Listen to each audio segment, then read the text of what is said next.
సాధారణంగా ప్రాపంచిక బంధాలే కష్టానికి కారణాలు.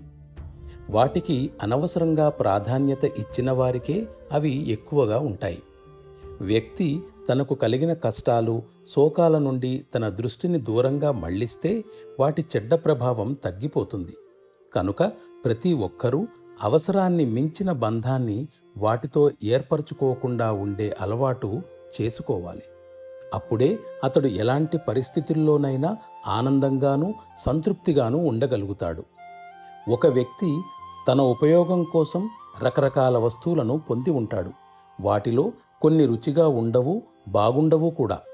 కానీ వాటిని జాగ్రత్తగా వాటి స్థానాల్లో భద్రపరుస్తాడు. అదేవిధంగా అతడు తన కష్టాలను, బాధలను కూడా భద్రపరుస్తాడు. మానవ శరీరమే ఆత్మ యొక్క గృహము. బాగున్నవి కానీ, బాగులేనివి కానీ అన్ని విషయాలు దానిలో ఉన్నాయి. సమయాన్ని బట్టి అవి మన లక్ష్యాన్ని నెరవేరుస్తుంటాయి. వాటిని మనమే సరియైన స్థానాల్లో పెట్టాలి.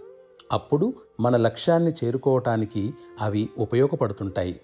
అసలు నిజానికి వాటిని సక్రమంగా వాడుకోవటానికి గాని, చక్కగా అమర్చుకోవడంలో గాని క్రమశిక్షణ లేకపోవడం వల్లే అవి దుఃఖాన్ని కలిగిస్తాయి. నిజానికి వాటిల్లో దుఃఖం స్వతహాగా లేదు. అది దుఃఖాలకుండే నైజం. వాటిని మనం జాగ్రత్తగా వినియోగిస్తే ఇవి మనకు లాభాన్ని చేకూరుస్తాయి. తప్పుగా వినియోగిస్తే మనకు కీడు చేస్తాయి.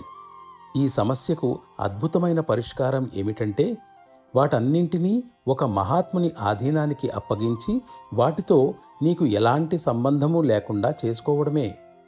సమస్యలు, వ్యాకులతలు, దుఃఖాలు, బాధలు అన్నీ అప్పుడు ఉపశమించి కర్తవ్యం తప్ప మరేదీ మన దృష్టిలో ఉండదు.